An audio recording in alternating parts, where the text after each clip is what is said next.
इंद्रियां मनुष्य को भड़काती है महाराज। कोई भी इंद्री ये नहीं चाहेगी कि मनुष्य का कल्याण हो जाए। जिह्वा हो, नेत्र हो, कान हो, त्वचा हो, ये कोई भी इंद्री नहीं चाहती है कि मनुष्य का कल्याण हो। लेकिन भैया और ये मन तो भैया जिधर मोड़ोगे उधर ही मुड़ जाएगा। इस प्रकार से कैसा स्वभाव है? विरक्त इंद्रियार्थेषु, इंद्रियां उनके बस में है। सुदामा जी कभी भी किसी के बड़े बड़े महलों को देखते हैं, घरों को देखते हैं, कभी मन में ये नहीं आता कि इस व्यक्ति का घर मुझे मिल जाए। कभी ये नहीं आता कि इतना बड़ा मेरा घर भी हो, कभी नहीं आता। जो है उसी में खुश है महाराज, उसे कहते हैं विरक्त इंद्रियार्थेषु। सुदामा जी 3-3 दिन तक भूखे रहते हैं, भोजन नहीं मिल पाता है। दूसरा पड़ोसी व्यक्ति 56 भोग पा रहा है, कभी मन में नहीं आता कि इतना भोजन मुझे भी मिले। कभी नहीं मांगते, भगवान से कुछ नहीं कहते। जो भिक्षा में प्राप्त हो गया उसी को हृदय से लगाते। मैं आपको एक बात बताऊं मैयाओं बहनों, 3 बातें होती हैं। एक होती है भिक्षा, एक होती है दक्षिणा, एक होती है भीख। भिक्षा, भीख, दक्षिणा, 3 शब्द है महाराज। भीख उसे कहा जाता है जो व्यक्ति का जिससे कोई संबंध नहीं, लेना देना नहीं, कहीं भी प्राप्त हो गया, कहा कि कुछ मांगा उसने और आपने उसे कुछ भी दे दिया, 1 रुपया, 2 रुपया, 10, 20 जो भी मन में है, उसे भीख कहा गया है। एक होती है भिक्षा। भिक्षा प्राप्त करने का ओनली केवल ब्राह्मण को अधिकार है, संत को अधिकार है, और उसको अधिकार है जिसके अंदर व्यसन नहीं है, जो गुटखा नहीं खाता है, मदिरा नहीं पीता है, चिलम नहीं पीता है, गांजा नहीं पीता है, जिसके आचरण से, जिसके विचारों से, जिसके स्वभाव से संसार को, समाज को ज्ञान मिलता है, ऐसे व्यक्ति को ही भिक्षा लेने का अधिकार है। भिक्षा में क्या देना चाहिए? भिक्षा में वो वस्तु देनी चाहिए जिससे व्यक्ति को पवित्र वस्तु देनी चाहिए, बना करके पवित्र भोजन, पवित्र अनाज, पवित्र वस्त्र, ये भिक्षा में दिए जाते हैं। पर भिक्षा में व्यक्ति को मांग करके भिक्षा नहीं ली जाती है, कितनी भिक्षा दीजिए। और भिक्षा में कभी भी अपवित्र वस्तुएं न दें, ये सिद्धांत है धर्म का। तीसरी चीज आती है दक्षिणा। दक्षिणा किसे कहा जाता है? दक्षिणा उसे कहा जाता है, कोई व्यक्ति, कोई ब्राह्मण, कोई संत कोई अनुष्ठान करते हैं और किसी के घर पर अनुष्ठान किया अथवा समाज के बीच में अनुष्ठान किया, उस अनुष्ठान में जितना भी धन खर्च हुआ, जितनी व्यवस्था हुई, या तो समाज के लोग उस व्यवस्था को संभालें, नहीं रख दो ना सामने, या तो समाज के लोग उस व्यवस्था को संभालें, अथवा जो उस व्यवस्था में जितना धन खर्च हुआ हो वो उस ब्राह्मण को, उस संत को, अनुष्ठान करने वाले व्यक्ति को न व्यापे, ऐसा प्रयास करना चाहिए, तो उसका लाभ मिलता है। 3 शब्द होते महाराज। आज के समय में एक व्यक्ति के मन में एक शब्द और रहता है, कोई अपने घर पर सत्यनारायण भगवान की कथा कराएं, यज्ञ कराएं, हवन कराएं, पूजा पाठ कराएं, अथवा विवाह भी करवाएं अपने बेटा का, तो पंडित जी को दक्षिणा देते समय प्रातः काल पंडित जी ने क्या किया? अनुष्ठान किया। पंडित जी भिक्षा लेने नहीं आए। पंडित जी आपके घर पर कोई पूजा पाठ न करे, वैसे ही दरवाजे पे आ जाए, तो आप भिक्षा में खाना खिला दो, 10 रुपए दे दो, 100 दे दो, 500 दे दो, उसमें कोई डिमांड नहीं होती है। भिक्षा में डिमांड नहीं होती है, भिक्षा में जो आपका मन हो वो दे दो महाराज। लेकिन अनुष्ठान में, अनुष्ठान की दक्षिणा उचित होती है, तभी अनुष्ठान का लाभ प्राप्त होता है। व्यक्ति के बेटे के विवाह में 20 लाख 50 लाख का खर्चा हुआ है, दहेज भी लिया बहुत सारा, लेकिन भैया डीजे वाला आया, फिल्मी गाने बजाए, वो 50,000 लेके चला गया, बैंड वाला आया 50,000 लेके वो चला गया, 10-20 लाख रुपए वैसे लुटा दिए खिलाने पिलाने में। लेकिन पंडित जी ने कहा भैया यजमान हमें अब जाने दो भैया, 2100 रुपए तुम्हें दे दो, विवाह रात भर विवाह पढ़ा हमने तुम्हारे बच्चों के लिए। यजमान 2100 रुपए देने के लिए पंडित जी को पीछे पीछे घुमाता है, दे देंगे पंडित जी, लेके नहीं भागा। ऐसा स्वभाव है महाराज आज के लोगों का। अब आप खुद ही विचार लगाओ, जहां लाखों की बात चल रही हो, हेरे फेरे रात भर में लाखों के हो गए हों, डीजे वाले ने कौन सी शुभकामना दी बताओ बच्चे के लिए? कोई शुभकामना है? फिल्मी गाने चले, मदरा पी करके सबने नृत्य किया, डांस किया, और क्या बताओ उससे क्या शुभ कार्य हुआ? कुछ भी नहीं हुआ।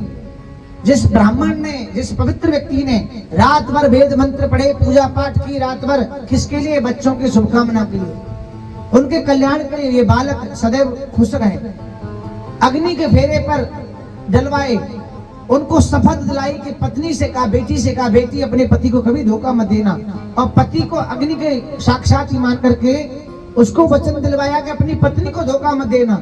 उस ब्राह्मण ने बुरा किया कि अच्छा किया, और उसको 2100 रुपए देने के लिए, 5000 देने के लिए, 11000 देने के लिए व्यक्ति 100 बार सोचता है।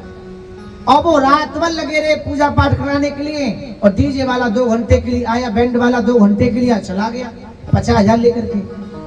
वहां व्यक्ति को दुख नहीं हुआ। महाराज एक बात और कहें, जहां पर फेरे पड़ रहे हो वहां पर कभी भी चप्पल पहन के नहीं जाना चाहिए।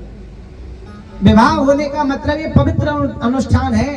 विवाह होने का मतलब खुशी तो है, लेकिन अनुष्ठान होता है वो, उसमें चप्पल पहन के जा रहे, जहाँ फेरे पड़ रहे, लड़की लड़का बैठे, शादी के फेरे पड़ रहे हैं, विवाह की तैयारी हो रही है, वहाँ यज्ञ हो रहा है, हवन हो रहा है, और वहां पर चप्पल पहन करके, मदरा पहन करके दूल्हे के पास में बैठे हैं, दुल्हन की सखियां पास में बैठी हुई है और अपवित्रता कर रहे हैं, कोई गुटखा खा रहा है, कोई क्या व्यसन हो रहे हैं महाराज।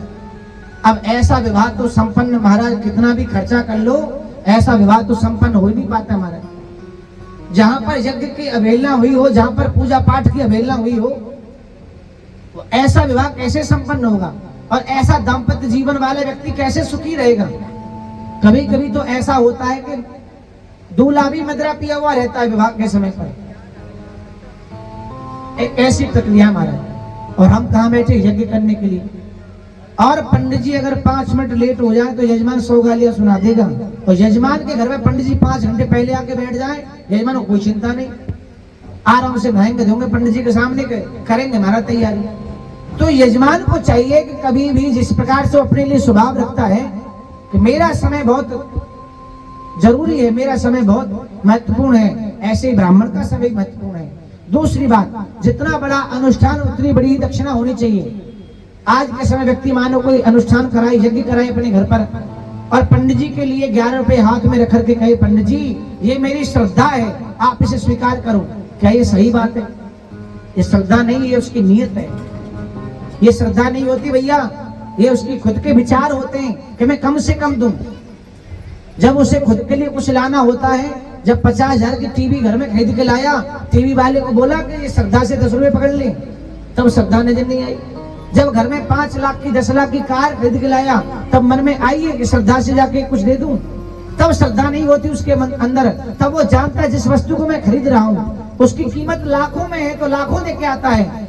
और जब पूरे दिन यज्ञ के सामने बैठे हैं, घर पर पत्नी इंतजार कर रही है, कुछ लेकर के आएंगे, उनको व्यक्ति श्रद्धा दिखाने लग जाता है।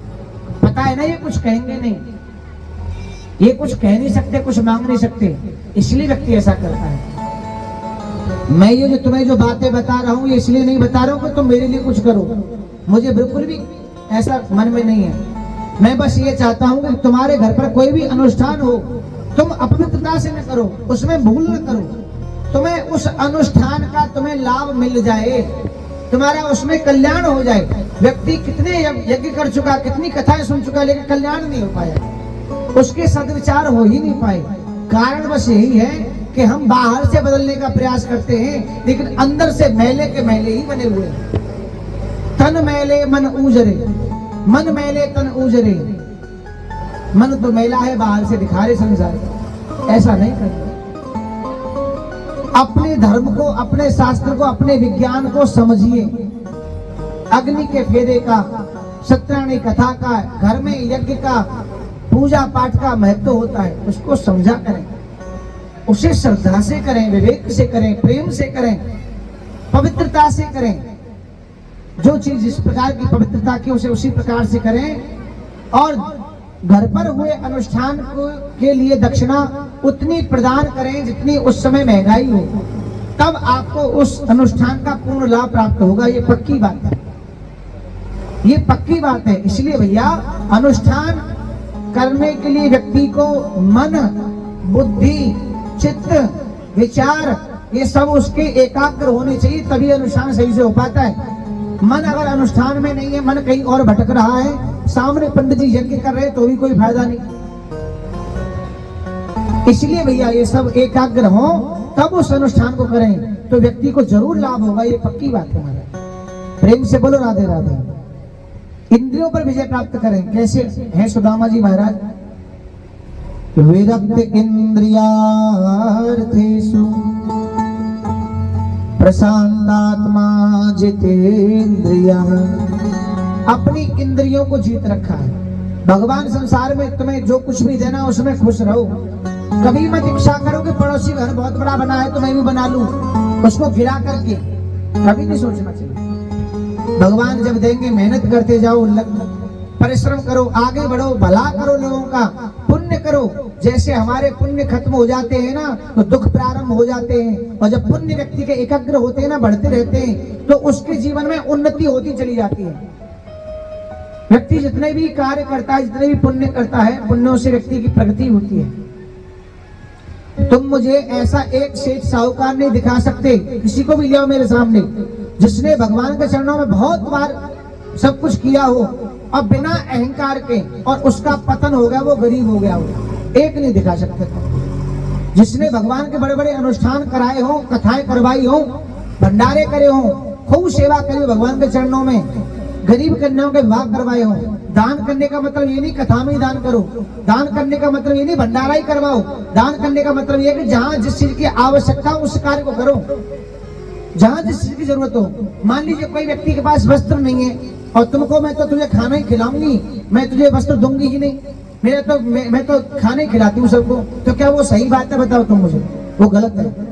जिसको जिस वस्तु की आवश्यकता हो आप उस व्यक्ति को वही वस्तु दें तो आपका वो दान श्रेष्ठ माना जाएगा। कोई आदमी भूखा बैठा है गली में और आप कह रहे मैं तो 500 रुपए तुझे दूंगी, खा ले पी जा करके। अरे भाई खाना बना के खिलाओ उसे, वो तुम्हारा सबसे बड़ा दान है। कोई व्यक्ति ने अनुष्ठान किया और आप उसे भोजन करा के कहते हो महाराज ये सब कुछ ऐसे को स्वीकार करो, वो भी अनुष्ठान अधूरा है। भाई उन्होंने अनुष्ठान किया भोजन खाने के लिए नहीं किया, उन्होंने अनुष्ठान इसलिए किया कि यजमान हमें दक्षिणा देंगे और अपने घर पे जाएंगे, अपनी पत्नी को देंगे, अपने बच्चों की फीस जाके भरेंगे। पहले समय में ब्राह्मण कभी भी दक्षिणा नहीं मांगते थे। क्यों? क्योंकि राजा महाराजा की तरफ से ब्राह्मणों की पूरी व्यवस्था होती थी, बच्चों को पढ़ाने की, लिखाने की, रहने की, खाने की, पीने की सारी व्यवस्था राजा महाराजा करते थे। तो पंडित जी को कभी दक्षिणा मांगने की आवश्यकता नहीं पड़ती थी, जो मिल गया वही माथे से लगाया। लेकिन आज के समय कोई राजा ब्राह्मण को दक्षिणा नहीं देता है। ब्राह्मण की कोई महीने की पेमेंट नहीं बंधी हुई राजा की तरफ से, किसी की तरफ से। ब्राह्मण जो अनुष्ठान करता है उसमें यजमान कम देता है तो ब्राह्मण को मांगना पड़ता है।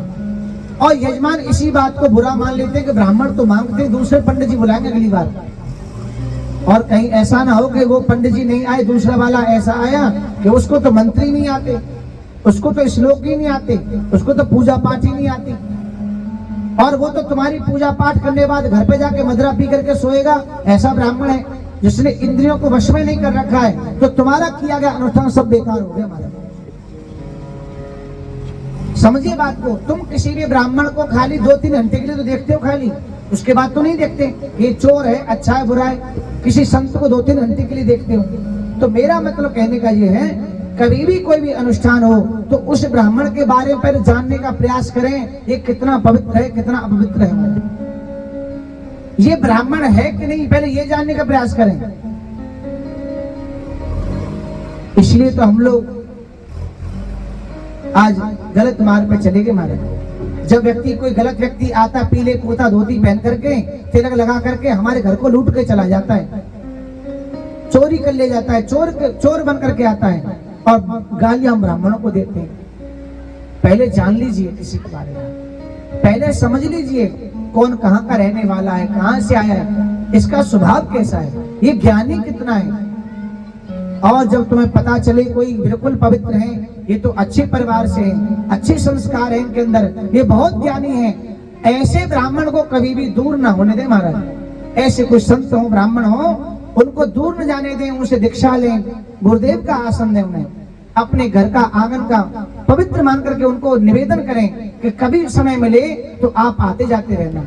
और एक पवित्र व्यक्ति की पहचान तुमको बताएं, वो जल्दी से किसी के बुलाने पर बिना बुलाए वो आते नहीं किसी घर पर। एक पवित्र व्यक्ति की पहचान है जो रोज रोज आकर के बैठ जाए, रोज आकर के कि यजमान अब आप हमें ये दक्षिणा दीजिए, ये करिए। वो पवित्र व्यक्ति होते ही नहीं महाराज। रोज यजमान को दुखी नहीं करना चाहिए। कहने का मतलब है कि अगर साल में 2 साल व्यक्ति कभी किसी के दरवाजे पर जाए, किसी अनुष्ठान को करे, तो वो अनुष्ठान सफल होता है। और ऐसा प्रयास करना चाहिए कि अपने नगर में, अपने गांव में कोई न कोई अनुष्ठान हर वर्ष होता रहे। एक अनुष्ठान बड़ा होता रहे, बीच कुछ में अगर सत्यनारायण भगवान की कथा, यज्ञ इत्यादि हो जाए तो बढ़िया ही है। ऐसा प्रयास करना चाहिए। तो बड़े अनुष्ठान से क्या लाभ मिलता है, छोटे अनुष्ठान का क्या लाभ है, ये समझें। छोटा अनुष्ठान उसका ये नहीं कि जैसे सत्यनारायण कथा हुई तो वो 2-4 लोगों के बीच में होती है, 10-5 लोग घर घर के बैठ जाएंगे, उसमें माइक तो नहीं लगेंगे उसमें। लेकिन जो बड़ा अनुष्ठान होता है उसमें माइक लगते हैं, टेंट लगता है, पांडाल लगता है, ज्यादा लोग आकर के बैठते हैं, 100, 200, 500। इतने लोगों को जब कथा सुनने को मिलती है, सत्संग सुनने को मिलता है, तो ज्यादा लोगों का कल्याण हो पाता है महाराज। इसलिए एक अनुष्ठान तो नगर में साल में 2 साल में बड़ा होना चाहिए, जिससे पूरा नगर आके बैठ के सुन ले। और एक अनुष्ठान ऐसा करवाओ जीवन में, साल में 2 साल में अपने घर पर जो ग्रह दशा जो है, सूर्य शनि राहु केतु जिनका हम ऋणी हैं, इन ग्रहों के हम ऋणी होते हैं और ये ग्रहों का दोष संपन्न रहे, इसलिए एक घर में यज्ञ अवश्य करवाओ। इस प्रकार से अनुष्ठान नगरों में होने चाहिए, तब हमारे धर्म का प्रचार, धर्म की रक्षा तब अच्छे से हो पाएगी। क्योंकि व्यक्ति जो है साल 2 साल के अंदर सब कुछ भूल जाता है, उसे ग्रंथ पढ़ने का घर पर समय ही नहीं है। सुबह से लेकर शाम तक घर के कार्यों में, नौकरी में, फैक्ट्री में अपने समय को देता रहता है और पूरा दिन उसका वैसे ही निकल जाता है। इसलिए ऐसा प्रयास जरूर करें। और सुदामा जी इतने पवित्र ब्राह्मण हैं, कभी किसी के दरवाजे पर भिक्षा लेने के लिए जाते हैं तो कभी मांगते नहीं, किसी ने चावल दे दिया, किसी ने कुछ दे दिया, लेकर के आते हैं, भगवान के चरणों में भोग लगाते हैं और उसके बाद अपने पहले बच्चों को खिलाते हैं, फिर अपनी पत्नी को खिलाते हैं, उसके बाद स्वयं पाते हैं। पत्नी कहती नहीं स्वामी तुम्हें पाना पड़ेगा, तो पत्नी की जिद पर सुदामा जी पहले आधा भाग करते हैं और अपनी पत्नी को भी खिलाते हैं, स्वयं भी पाते हैं। इस प्रकार से दोनों अपने धर्म का पालन करते हैं। कई दिन तक तो भोजन नहीं मिलता था तो भूखा रहना पड़ता है। उनकी जो पत्नी है सुशीला, वो चूल्हे पर पात्र में, एक भगोने में पानी रख देती है और उस पानी को चलाना प्रारंभ कर देती है। बच्चे आते हैं, बच्चे कहते हैं माँ हमें भूख लगी, कुछ खाने को मिल जाए। माँ कहती है बेटा अभी कुछ ही समय में तैयार हो जाएगा, मैं तुम्हें जरूर दूंगी।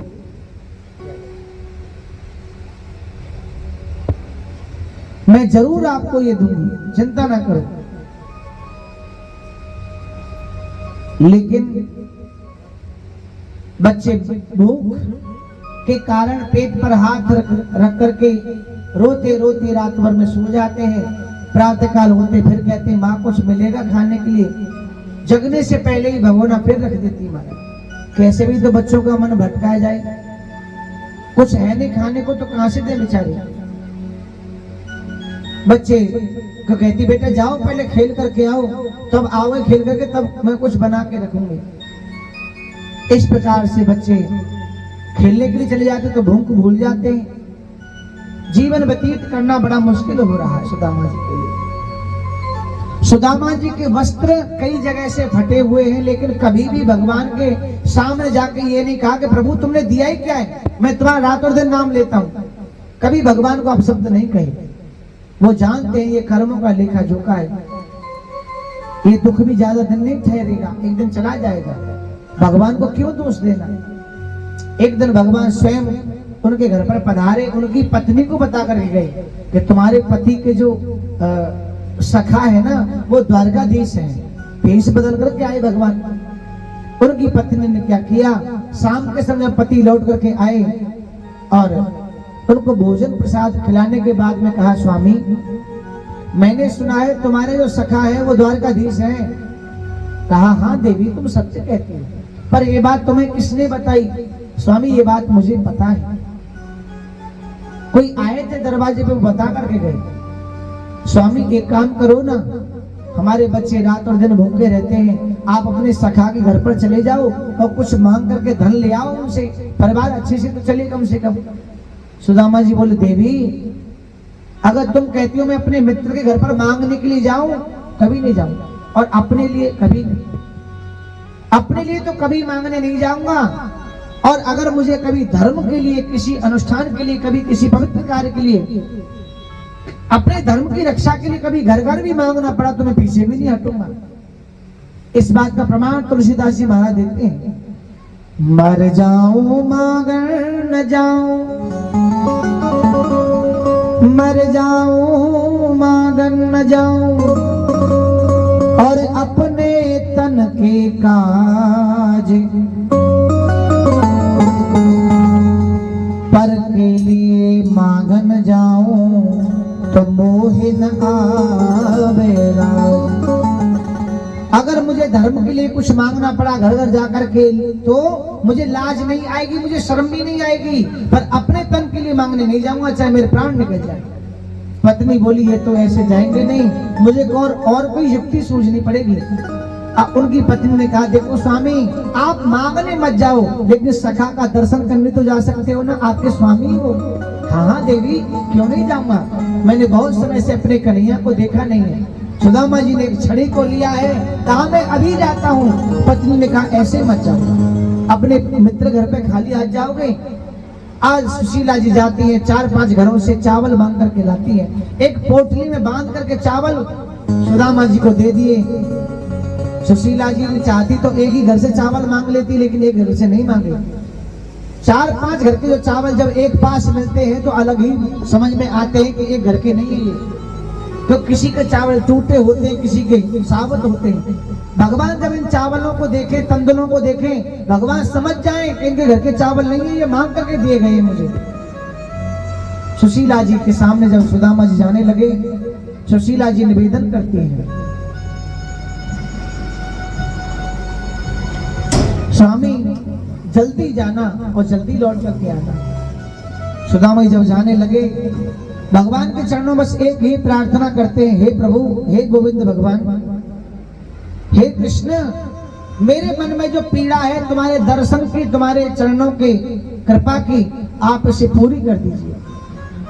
सुदामा जी भगवान से एक ही प्रार्थना करते हैं, दर्द मेरे दिल का मिटा क्यों नहीं देते, दर्द मेरे दिल का मिटा क्यों नहीं देते, बिहारी जी मुझे वृंदावन बुला क्यों नहीं लेते, कन्हैया मुझे चरणों में बिठा क्यों नहीं लेते, दर्द मेरे दिल का मिटा क्यों नहीं देते, दर्द मेरे दिल का मिटा क्यों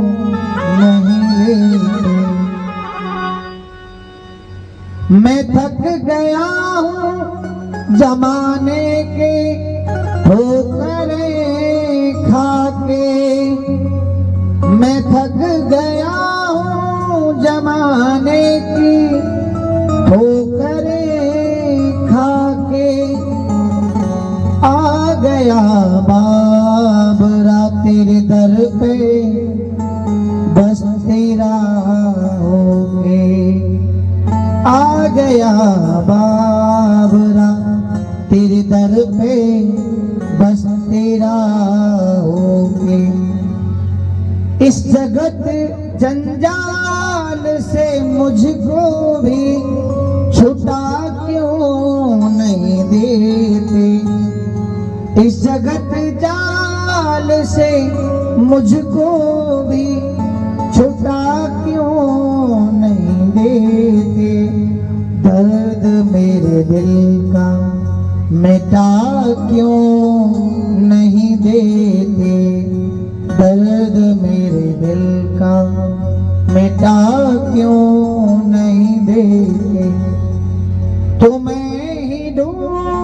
ढूंढती रहती हैं नजरें मेरी, तुम्हें ही ढूंढती रहती हैं नजरें मेरी। बिन तेरे अब ये नहीं प्यारे जिंदगी मेरी, बिन तेरे अब नहीं प्यारे जिंदगी मेरी।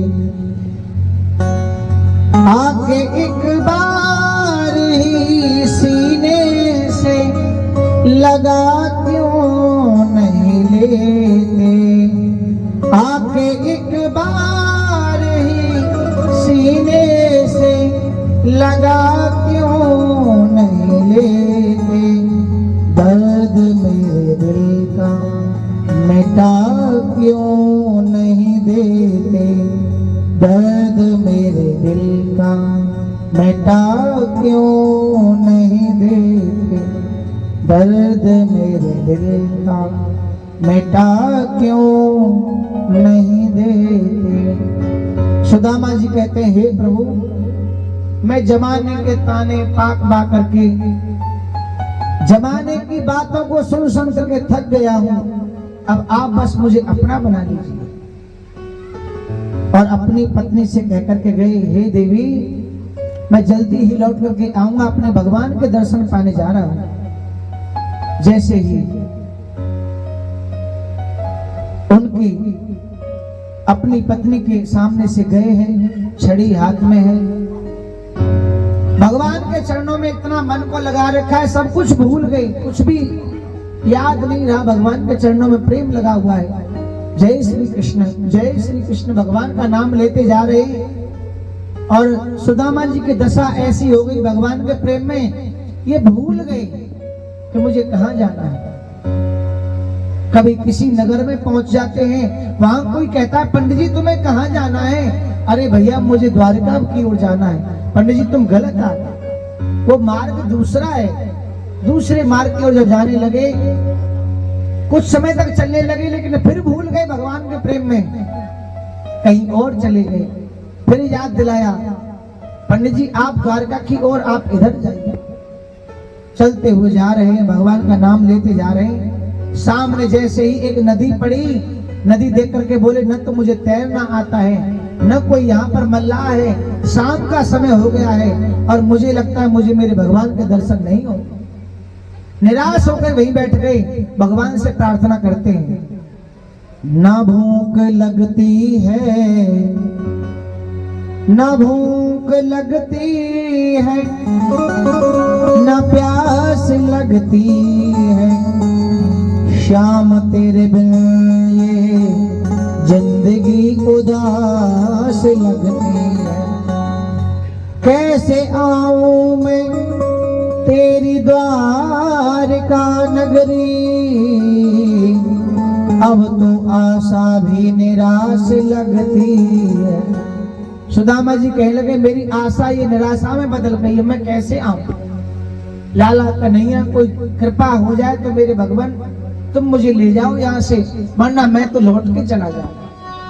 भगवान ने सांझ के समय, शाम के समय ही एक मल्लाह का वेश बनाया, नाव लेकर के मेरे गोविंद भगवान पधारे। जैसे ही भगवान पधारे, भगवान ने कहा, पंडित जी आप आओ, इस नाव में बैठ जाओ। जैसे ही भगवान को देखा, मल्लाह के रूप में आए हैं, कहा, भैया मैं तुम्हारी नाव में नहीं बैठ सकता। बोले क्यों? इसलिए नहीं बैठ सकता, मेरे पास धन नहीं है तुम्हें देने के लिए, मैं तुम्हें धन कहां से दूंगा, तुम्हारी नाव की उतराई क्या दूंगा। मल्लाह के रूप में आए मेरे भगवान नाव से उतरे, पंडित जी के चरण छू करके सुदामा जी के बोले, अरे पंडित जी आप ब्राह्मण हैं, ब्राह्मणों का आशीर्वाद मिल जाए और क्या चाहिए, आप बैठिए नाव में।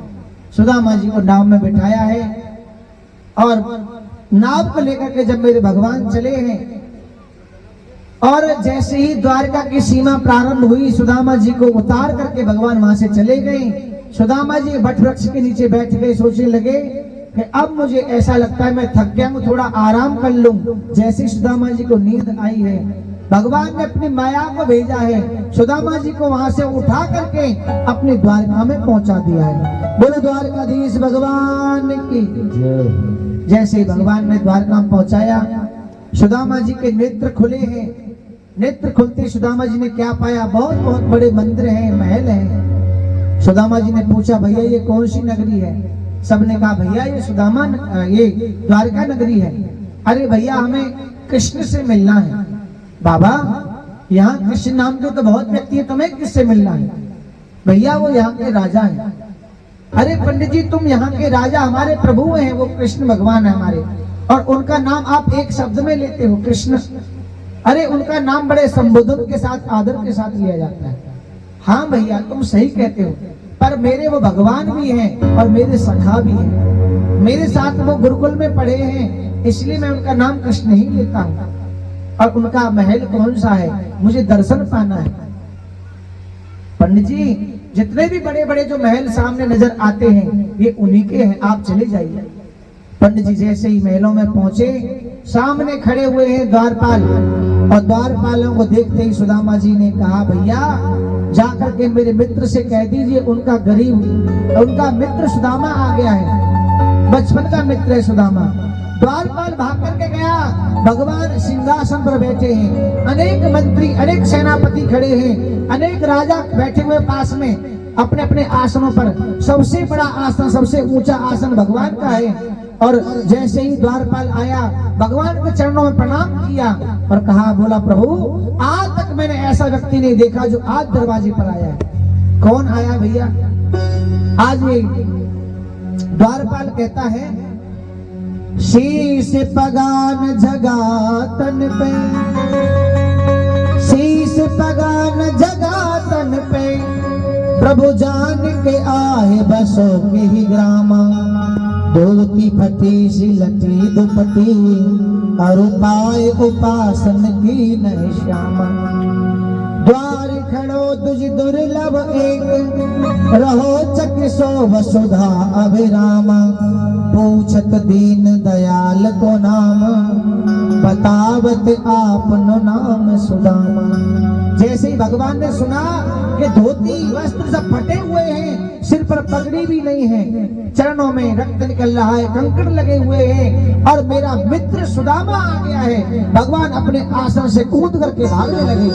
अरे सुदामा, अरे मित्र सुदामा कहाँ हो? भगवान पीछे पीछे भागने लगे अपने द्वारपाल के। भगवान जैसे ही दरवाजे पर पहुंचे, सुदामा जी का दर्शन हुआ और भगवान ने जाकर के आज उन्हें अंक में भर लिया है। जैसे ही भगवान ने आज गले से लगाया है, सुदामा जी के कंधे को अपने अश्रुओं से भिगो दिया। भगवान रो करके सुदामा जी अलग रो रहे हैं। दोनों जब आपस में मिलकर के रो रहे थे, उसी समय सुदामा जी ने सोचा कि मेरे अंदर मैं कमजोर हूँ, हड्डियां मेरे अंदर ज्यादा हैं, और कहीं मेरी हड्डियां मेरे प्रभु को चुभ न रही हो। इसलिए भगवान ने सुदामा जी को और थोड़ा ढीला किया, हाथों को ढीला किया। भगवान थोड़ा दूर खड़े हुए, भगवान ने हाथ पकड़ा सुदामा जी का और अपने महलों में लेकर के गए और अपने सिंहासन पर जाकर के सुदामा जी को बिठा दिया। भगवान कहते हैं, तू मेरी ओर एक पग बढ़ा करके तो देख, तू जो चाले एक पग, मैं चलूं पग 60। अगर व्यक्ति एक पग चलता है भगवान की तरफ, भगवान उसकी तरफ 60 पग चलते हैं। और व्यक्ति एक बार कुछ उनकी ओर बढ़ करके तो देखे। भगवान कहते हैं, तू मेरी ओर कुछ दान करके तो देख, तेरे कुबेर के भंडार न भर दूं तो तू कह। तू मेरे भक्तों की सेवा करके तो देख, तेरी सेवा वृद्धावस्था तक न करा दूं तो तू कहना। तू मेरे नाम का उच्चारण करके तो देख, मेरे नाम की जय जयकार करके तो देख, तेरा पूरे संसार में नाम रोशन न कर दूं तो तू कहना। सुदामा जी ने को आज सिंहासन पर बिठाया और भगवान वहां से चरणों में बैठ गए। उसी समय पर सुदामा जी के चरण पकड़ने लगे धोने के लिए। अपनी पत्नी से कहा, रुक्मिणी से, जाओ मेरे मित्र के लिए जल लेकर के आओ, मुझे इनके चरण धोने। पत्नी जल लेने के लिए गई, पत्नी को जल लाने में विलंब हो गया। भगवान ने अपने नेत्रों के आंसुओं से ही चरणों को धो दिया। एक नेत्र में से गंगा है एक नेत्र में से जमुना दोनों बहने लगी और सुदामा जी के चरणों को धो दिया। देखी सुदामा की दीन दशा, करुणा करके करुणा निधि रोए। पानी परात को हाथ छुओ नहीं, नैनन के आंसुओं से पग धोए। सुदामा जी के चरणों को आज अपने नैनों के जल से ही धो दिया। और भगवान ने संध्या के समय सुदामा जी के हाथ पकड़ करके गए और अपने कक्ष में जाकर के सुलाया। भगवान के भगवान आज सुदामा जी के चरण दबाने लगे। सुदामा जी बोले, अरे लाला मेरे भैया क्यों चरण दबा रहे हो, आप तो मेरे प्रभु हैं। भगवान ने कहा, इस जन्म में मैं क्षत्रिय बनकर के आया हूँ और आप ब्राह्मण हैं। मैं क्षत्रिय कुल में मैंने जन्म लिया और आप ब्राह्मण हैं, और क्षत्रियों के लिए तो ब्राह्मण पहले से ही पूज्य रहे, मुझे तुम्हारे चरण दबाने ही चाहिए।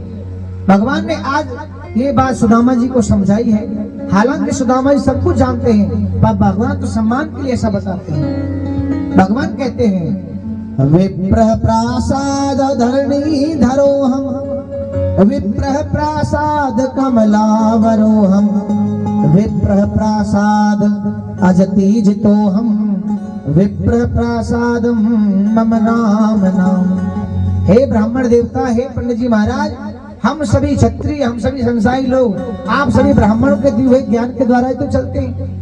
और आप सबके संतों के मुख से तो सुना है कि ब्राह्मणों के चरणों में स्वर्ग मोक्ष सब कुछ होता है, और इसीलिए हम आपके चरणों में रहते हैं और हम आपके चरण दबा रहे हैं। आप बस आशीर्वाद दो पंडित जी महाराज।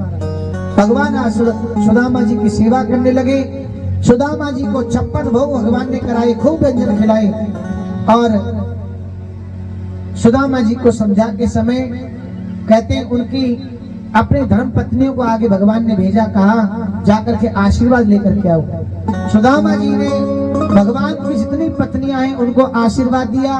भगवान को आशीर्वाद दे करके वहां से सुदामा जी दूसरे दिन ही वहां से चल देते। इस प्रकार सुदामा जी जैसे ही आए तो भगवान ने उनको रोका नहीं, भगवान ने उनको रोका नहीं। भगवान की ओर सुदामा जी ने एक बार कहा कि क्या मैं लाला मुझे चलना चाहिए।